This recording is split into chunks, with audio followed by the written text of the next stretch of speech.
Well, that's kind of weird lighting. All right. Hey, everybody. Thank you for joining in. This is Career Lab Wednesday. I'm your host, George Miller, here with you every Wednesday from noon to 1 p.m. Central.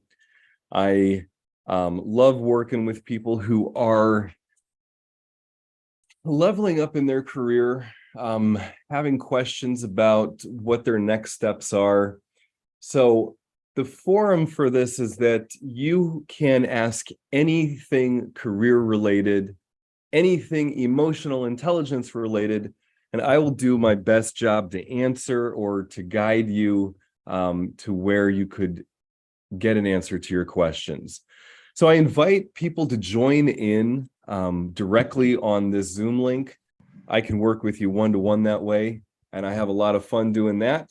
If you can't jump in directly, got any if you're wanting to remain anonymous, you can always type your questions into the comment section. So you can do that on YouTube or on LinkedIn Live, or you can jump in directly here on Zoom.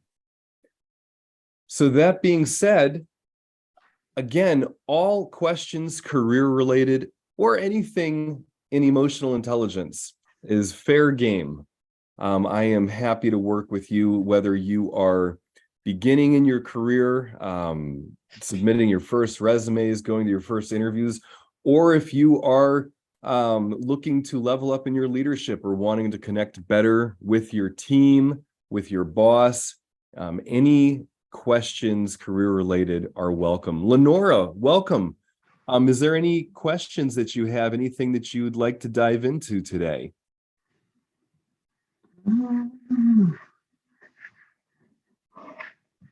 Okay, I'll let you get settled, and if there's anything that you want support with, feel free to jump in at any time. Sound good? Okay, great. Well, Lenora, let us know if you have any questions, but for now, I'll talk about our topic, which is achieving flow state. And this is really something that in the workspace, think about when you're happiest, when you're in the zone, and how to do that.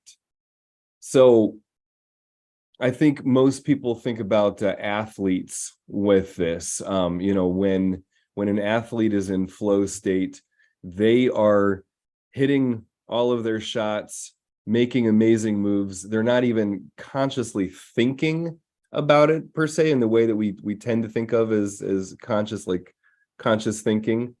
They are just doing things naturally. Welcome there. I see somebody joining in. Let us know if you have any questions or any comments. I'm happy to work with you directly. Welcome.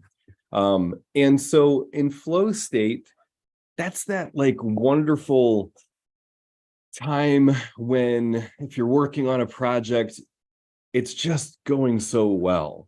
And you're like, oh my gosh, I'm so efficient. I'm having a lot of fun doing this. Some people describe it as time flying by, or sometimes it's described as, wow, like time just stopped and I could think clearly and handle all the things that I needed to handle.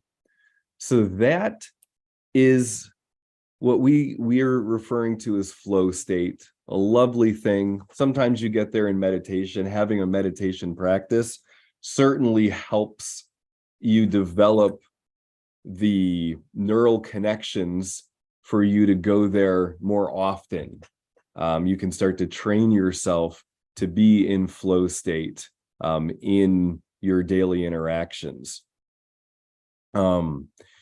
And I'm going to share more about the drama triangle, a tool that I use to help me get back into flow state, recognize where blocks are in my interactions. Welcome, Akita. Welcome. Hey, if you have any questions, feel free to jump in, Akita. Feel free to let us know. Your questions for everybody viewing in do not have to be on the topic of Career Lab Wednesday. You don't have to ask a question about flow state. You can ask anything, like some resume questions or some interview questions or some questions about your team. any questions are welcome.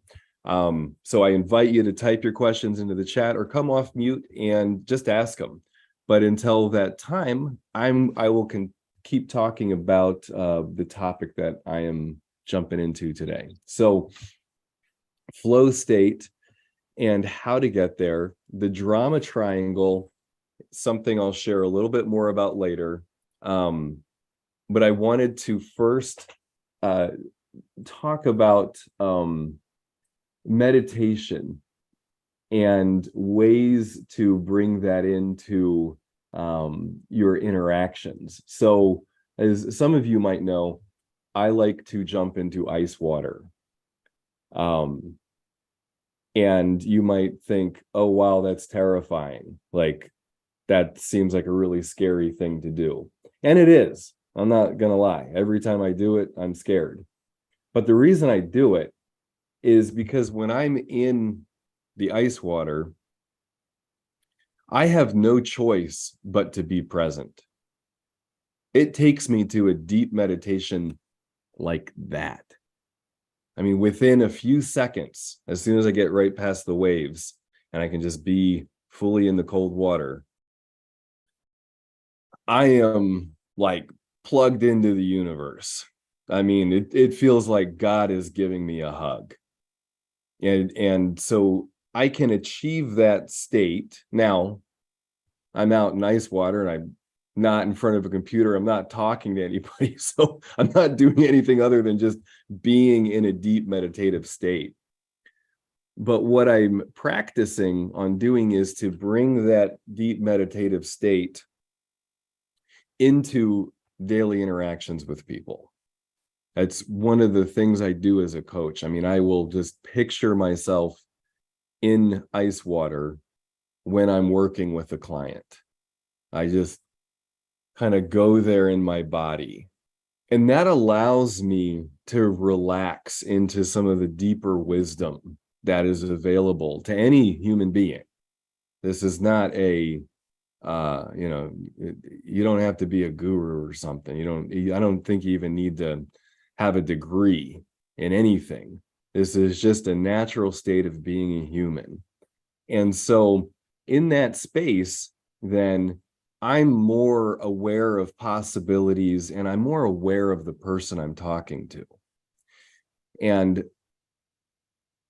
that is a way that any discipline you have, let's say you have a meditation practice or a yoga practice or a climbing practice. My wife likes to go climbing. Yeah, that's where she hits her flow state, is when all of her attention is on the next hold and how she's going to pull herself up.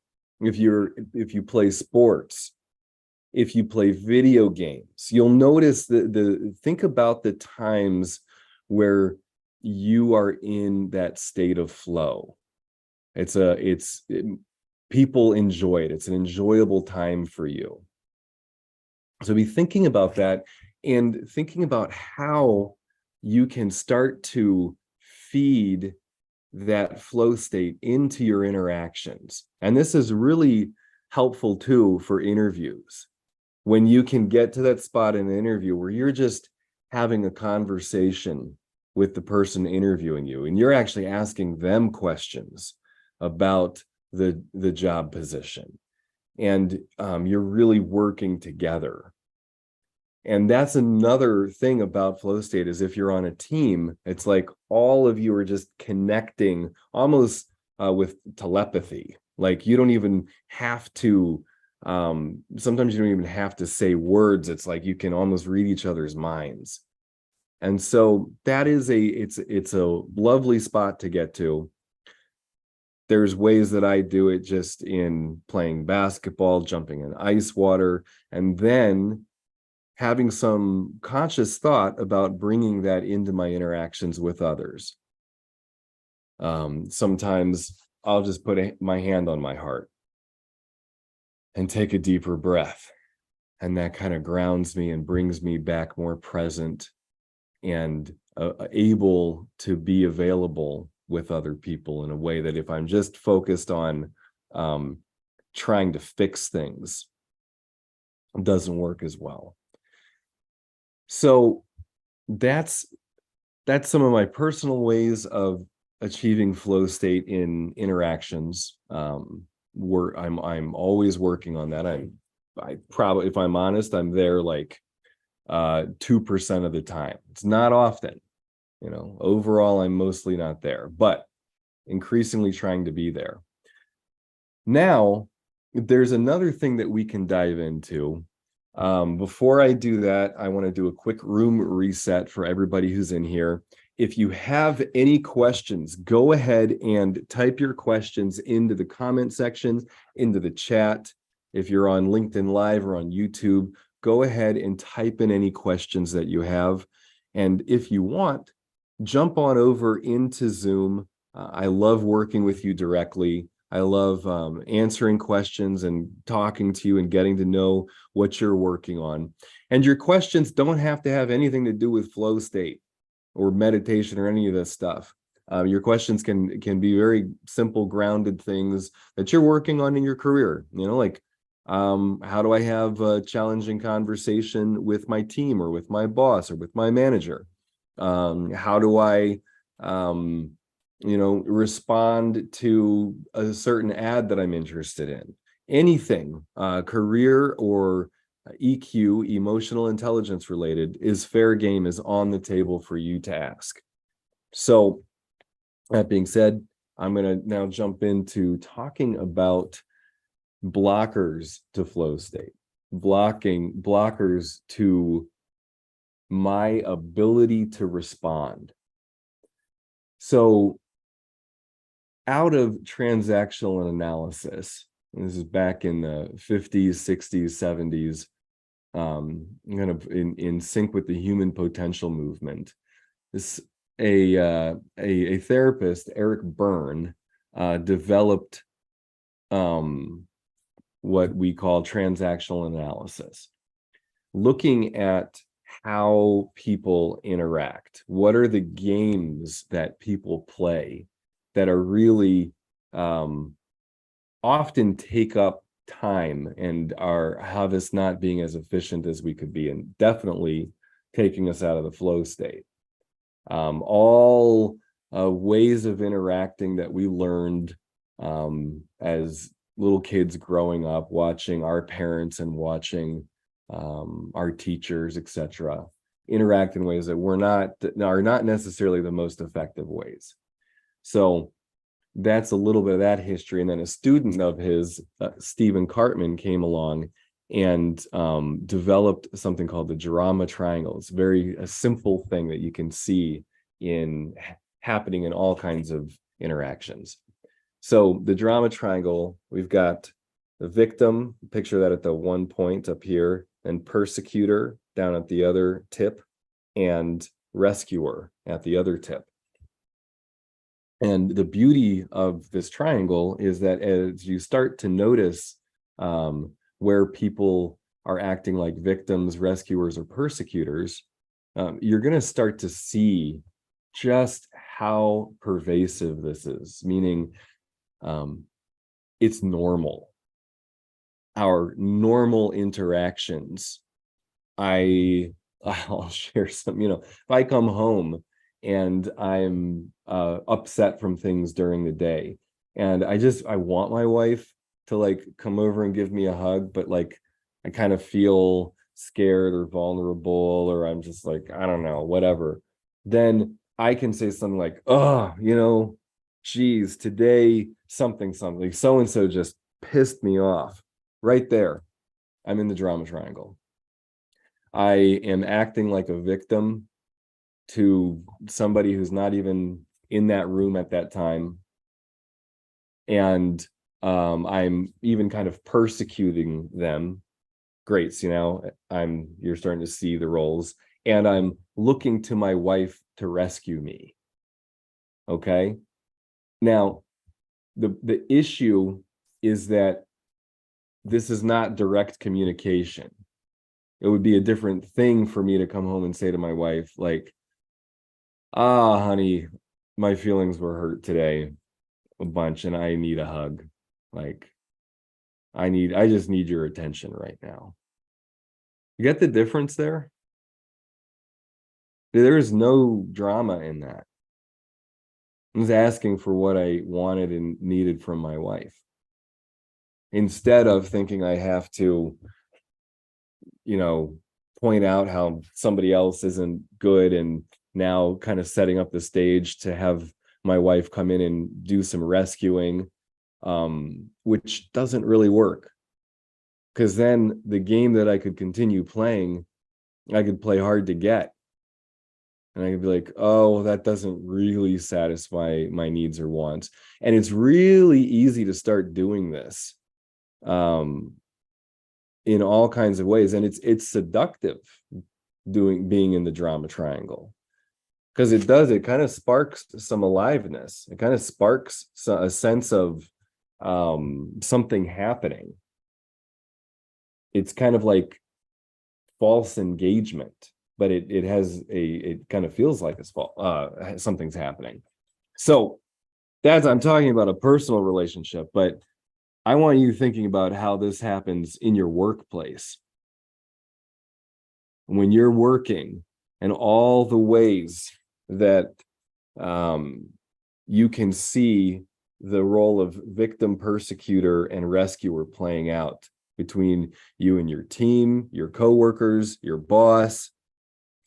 And so it's a major issue for productivity, because it's like all kinds of ways that people don't communicate clearly about what they need.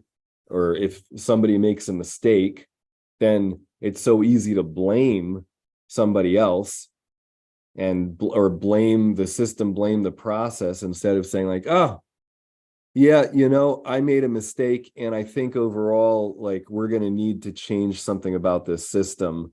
Because it's, if I'm making this mistake, it's likely that others would probably make it too. See how that's like, you could actually address the real problem instead of trying to hide whatever my mistake was I made, or blame it on somebody else. So there's a lot of research around this.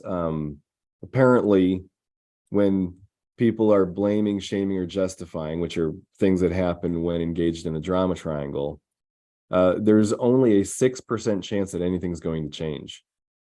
It means, like, really, most of the time, nothing's going to change. So if you're like asking yourself, like, why am I in the same position that I've been in for a while, and how do I get out of this?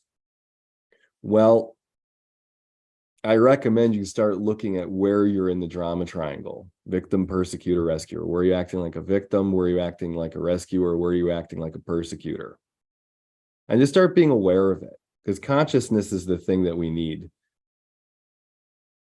As I become more conscious of the ways that I am blocking myself, then I will start to naturally say, well, I'm going to stop doing that, and I'm just going to ask for what I need, or go for what I want. So this is a really useful tool.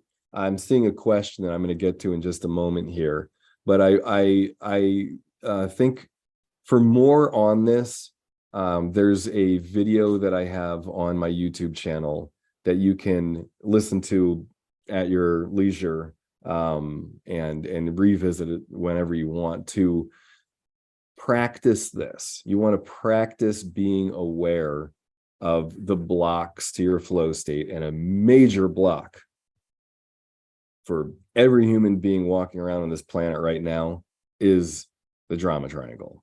So it's huge shout out and thank you to Eric Byrne and Stephen Cartman for developing this model that kind of takes an unconscious thing and puts it out in a visual representation.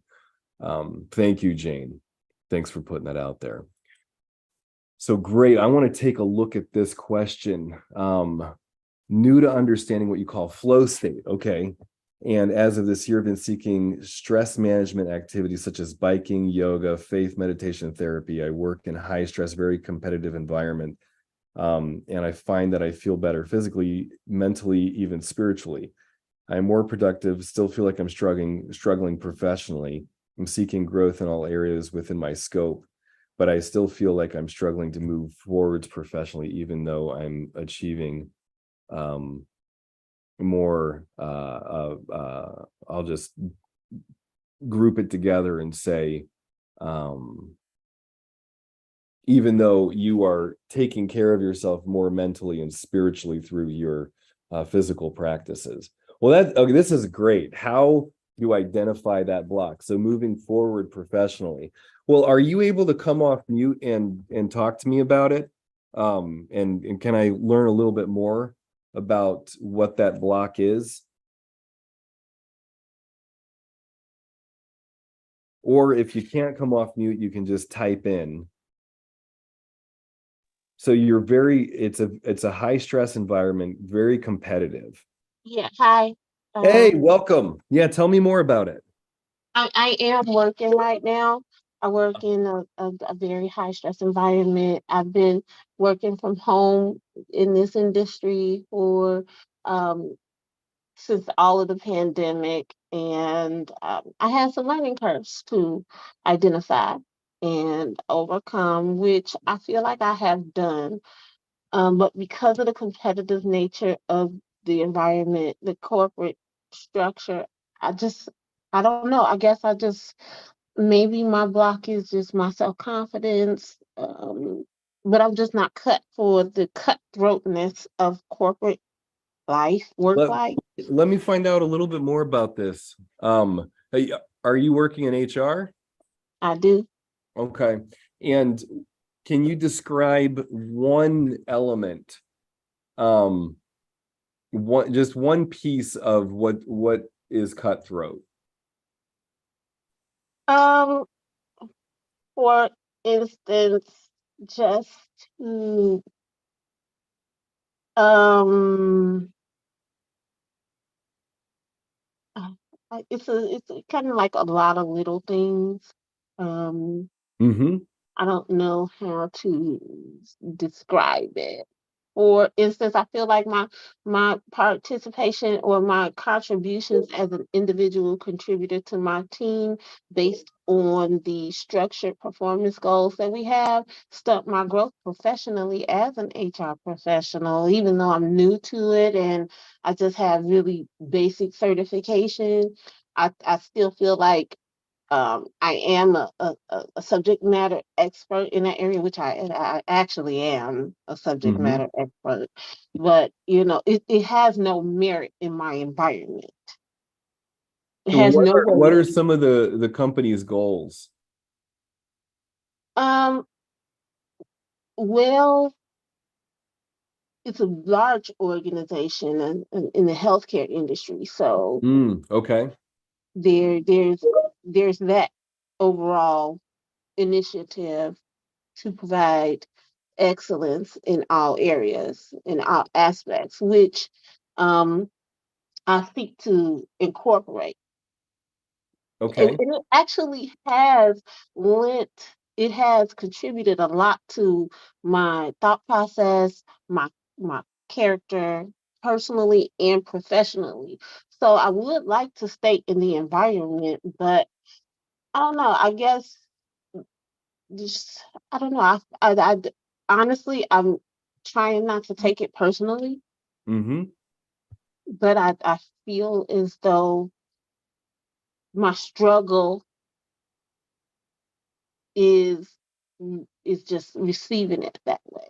And then it's personal because of my personal life. I'm trying to manage my personal life along with my professional life so that both of them can grow together. Uh-huh.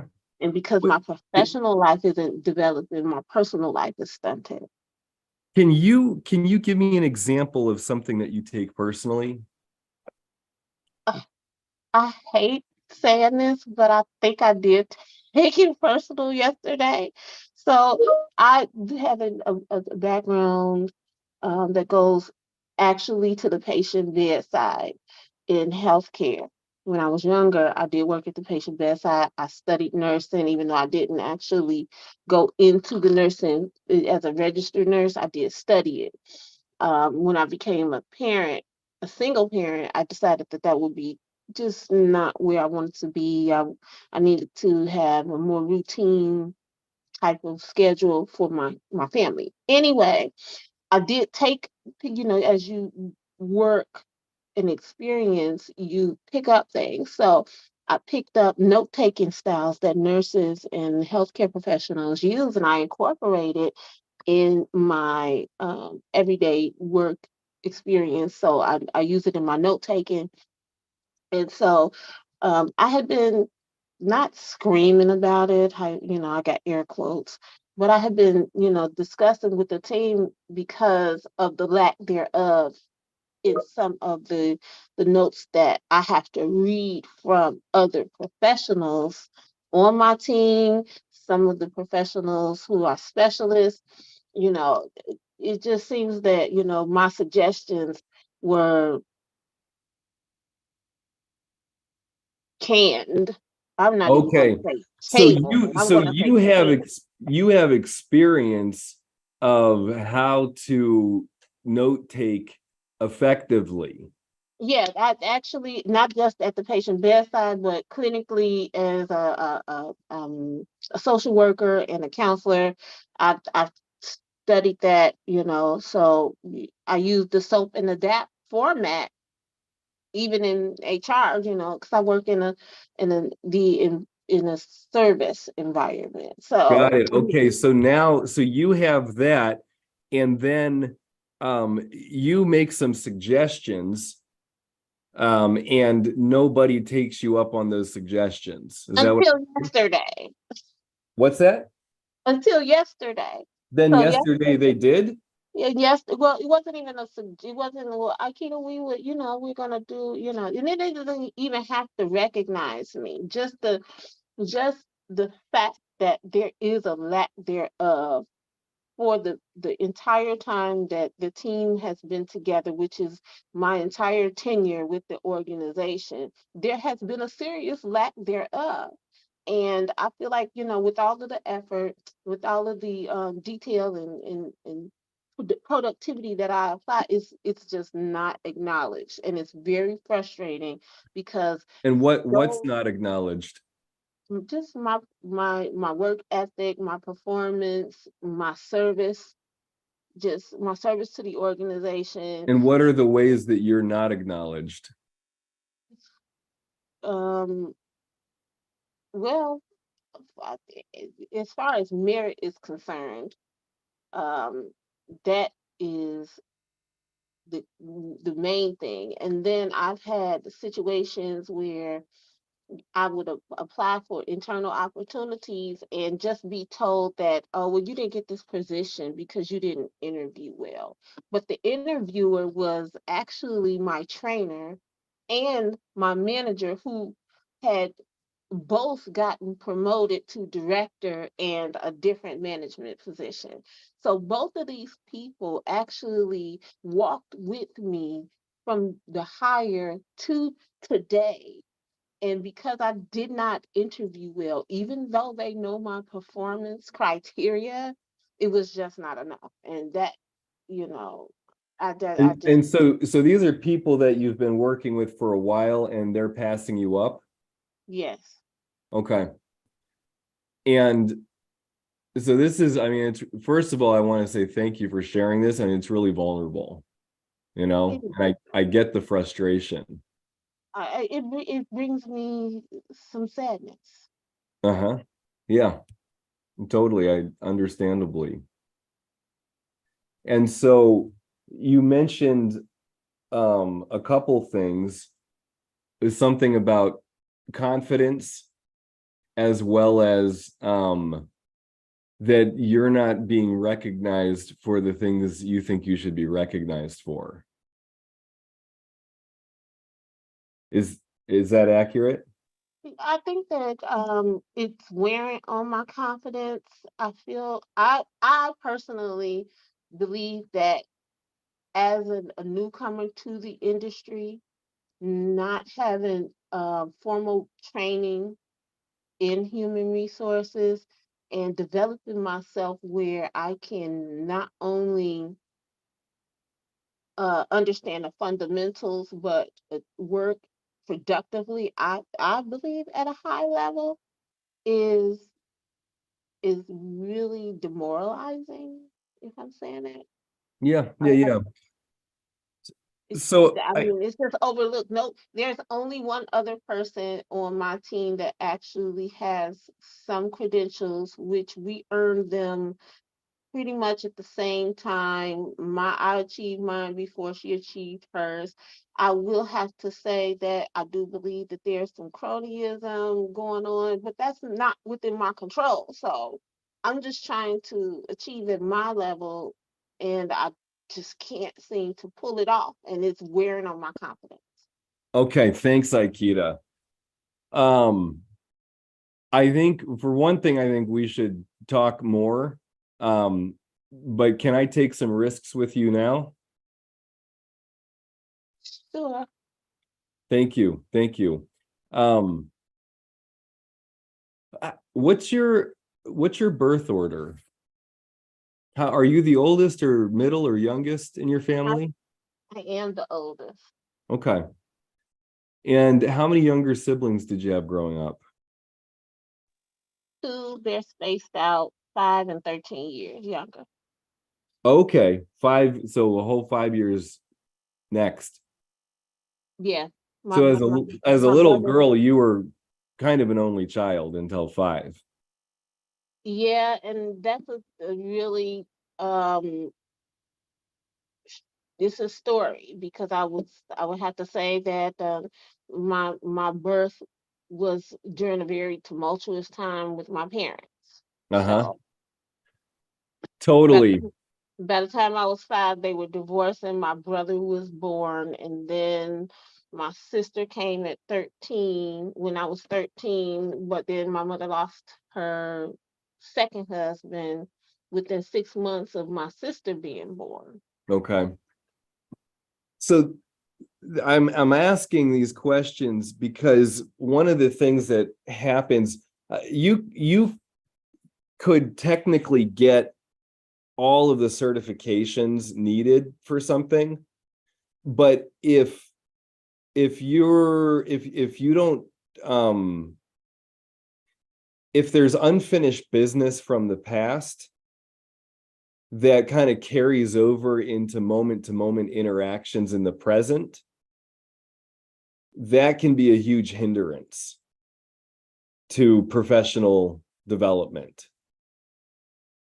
And it's especially hard to see because if I grew up a certain way, I mean, that's how I see the world.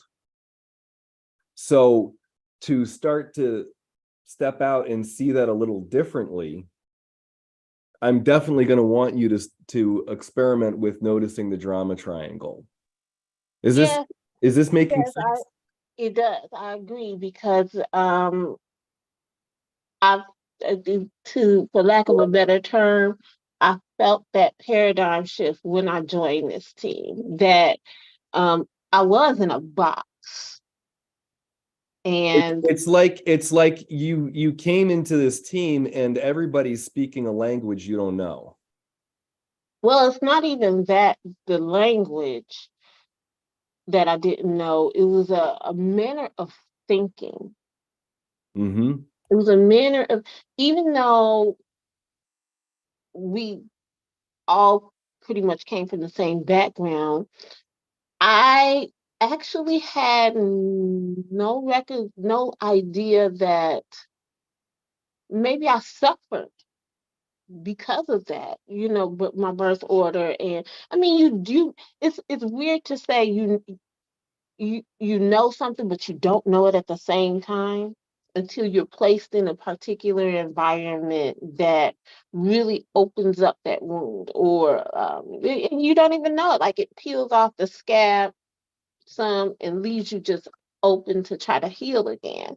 And then with that, even with that being said, I joined the team at a time where um, I was going through some changes that left me alone, and then the pandemic. Mm-hmm. So I've pretty much been struggling trying to deal with this by myself for going on 4 years. I don't have family near me that is supportive enough. I'm a single parent, and then I'm trying to navigate myself on this team alone. Mm-hmm.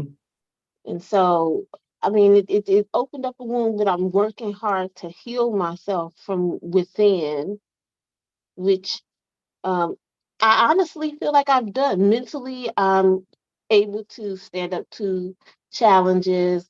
I'm more mindful and focused on what actually needs to be done versus how I feel about what needs to be done. Um, Physically, I'm healthier than I was 5 years ago, and spiritually, I've grown. So, I mean, just professionally, I feel like just my background is, I don't know, I don't even want to say it's offensive to people, but it's who I am. How is that something you've kind of is consistent through your life? Is that your background kind of seems like it's not doesn't quite fit? I don't think so. I think this is just maybe in this environment. It's I don't know. I guess because when I joined the team, it was so new and it was so exciting for me that maybe um I don't know. What do you think? What feedback have you gotten? From leaders that I'm actually was told that I'm angry Mm-hmm. versus passionate about learning, because in the events where these statements were brought up, I was asking about learning opportunities, asking simple questions such as, well, how should we approach this situation because we were left uninformed on how to deal with it. And the individual told me, well, just say what I said. I don't want you to, I just got a snap at. And it's like, no, we're not going to do that. We're not going to talk to me like I'm not a productive, critical thinking, analytical. Do you want to know what my hunch is? I do. I suspect you as that you had to learn early on how to protect yourself, and that what you perceive as protecting yourself and being fair and that kind of thing, that other people um read that as aggression. They do. That's what I was told, and I had to submit a grievance on that,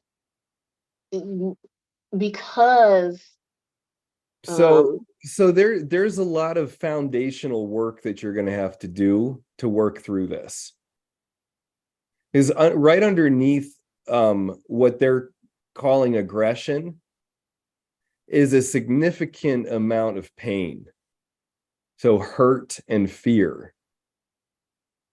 And you're going to have to learn how to be more present and embody that hurt and fear, which sounds like a totally terrible idea. But as you get a little practice with it, it will have you, people experience you as softening and inviting in ways that I suspect you just don't like. It doesn't, you're just, it's kind of like, that you could do that, but you don't even know what it looks like really. Is this landing? it is. Okay.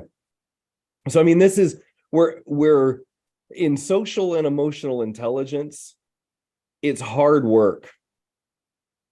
I mean, I all of anybody who tries to tell you otherwise is selling you something that I don't think is going to work that well. And what I mean by hard work, it's simple, but it is emotionally stirring. And but I'm getting to a but here is that even if you shift your relationship with fear and hurt like 2 degrees over the course of a year, that makes a significant difference. So even though it's a challenging prospect that I'm throwing out here to you, I'm saying it's not going to feel nice. It's not going to be easy.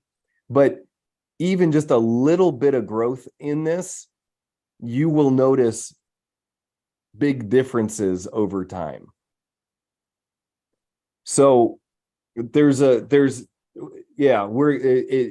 gonna have to get into this more. But what I want you to do is I want you to watch the video on drama triangle, and I want you to also watch the emotional intelligence video. Okay? Okay.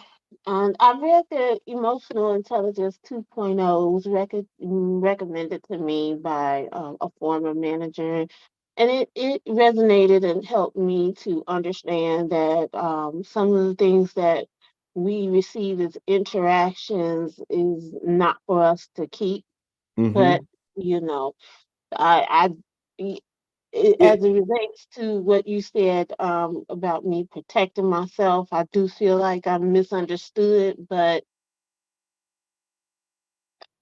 I don't yep, know and what. there's that, and then there's also going to be learning other personality styles and learning how to style shift. But the emotional intelligence is going to be the foundation for you to be aware of yourself and be able to say, okay, that person is looking at me that way, and I'm going to kind of slow down my tone here, and I'm going to be and you're going to be able to fine tune it the more that you're in touch with your feelings. So you'll be better at identifying other personality styles and being able to style shift. So this is a whole lot we're getting into. I love it. But let's you and I set up a time to talk outside of here, and if that's something that you're interested in doing. I mean, I don't mind as far as any consulting.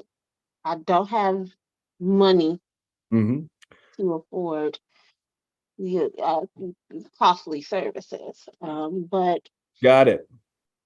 Got it. We'll set up 15 minutes with me, and we can cover a lot of ground. And I mean, I think, how are we doing so far? Just with our interaction right now. I mean, you hit on some key points that I don't even. It would have to be impossible for you to know how deep that really goes with me protecting myself, why I protect myself, why I feel like I'm misunderstood, and how hard I've worked to overcome that. Yep. And one of the things here too is that reading books and listening to videos is fantastic. It's great, but you can only go so far. And one of the great things about having a coach or a group of people who are dedicated to learning and growing in this kind of way is that then you can practice and you can experiment with different ways of interacting that are going to be way more challenging you wouldn't do at work. So, we can look at how you might be able to do that as well. And the first video that Jane, thank you, Jane, for putting those in there. The flow state, what's stopping you? I'll just tell you, take the exercise that's in that video and start practicing it in your life. Because the thing about reading stuff is that most of it just stops in our head. It's like we have a insight, but we don't do anything with it. And oftentimes the insight that we have, we don't know how to do anything effectively with that insight. So there's something for you to do that the video on flow state, what's stopping you, is going to have you develop a practice of something that will help you start to shift your interactions. Okay. Okay.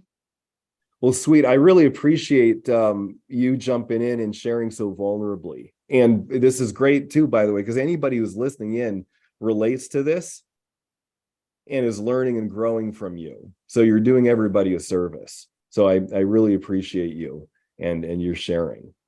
Well, thank you for the invite. I don't know how you were able to reach out to me, but I appreciate it. It's something that um I I'm interested in because I still have a lot of professional life to live, and so I want to do it with Yeah. success and grace. Yeah. Yeah. I mean, we spend a lot of time at work, you know. It's like, why just go through it unconsciously, kind of, waiting to get to the end? Why do it that way instead of using it as an opportunity to learn and grow? And with that is the whole premise of this career lab, by the way, which is using your workspace as a way to develop spiritually, as a way for you to reach your potential. I So, do think that that is honestly the can be the best part about working and having professionalism. It's a part of life. yeah. Yeah. Well, thank you so much. I'm going to start to wrap up here, and I in doing so, I'm going to respond to one other question. But again, really appreciate you sharing so vulnerably, and looking forward to staying in touch in whatever way makes sense for us to. I appreciate your time and effort and your assistant for sending the resources. I will review those hopefully by the time we speak again. Okay, good, good, good. Yeah, make sure to click on those now, because when the meeting ends, although I think we'll put them in the chat in LinkedIn and YouTube too. So, if you have any questions, if you lose anything, just reach out. So thank you again. So we got a question from Melissa. Is the flow state something that can be cultivated and trained, or is it more of a spontaneous occurrence? Both. I'll just say both to that. Great question. I find that sometimes I'm like, oh, I'm in this wonderful flow state, like great, and I enjoy that, and I use it, I leverage it to get a bunch done. It can also be cultivated to be in the flow state more and more. My assistant Jane would know that I'm working on blocking off time on my calendar to be able to get myself into a flow state where I'm designing and creating things that are fun to do. So it you can increase the time that you're in flow state if you're conscious of wanting to do it and doing it. And like I was sharing at the beginning of the time, if you want direct the most direct way to get into that deep meditative flow state, go jump in some ice water, do it safely. But that's one way that you can just automatically get there. The price you pay is that you're going into ice water and it's cold and you will feel afraid. But once you're in there, it's really cool. So great question. It can be a spontaneous occurrence, and it definitely can be something that you can cultivate and train yourself to get into more. I think I was thinking about flow state when watching Michael Jordan's The Last Dance series, and just his way that he responded to the one interviewer who's like, "Are you going to make that shot? Are you going to?" And he said, "Maybe yes, maybe no, maybe." And when I heard him say it that way, I was like, oh, he is protecting himself, and he is setting himself up with that answer to be in the zone, to be in his flow state. So I think some people have done a great job of developing their ability to be in flow state. So again, thank you, everybody. Thank you earlier for that, your question and your deep engagement. And thank you, Melissa, for that question. Again, George Miller here, your host for Career Lab Wednesday. I love all questions career related and anything in the soft skill realm as well, anything in emotional intelligence. So I will be back next week, noon to 1. Until then, take care. You can check out all of these things on YouTube. If you want to talk to me privately, set up a 15-minute call with me. All right, take care, everybody.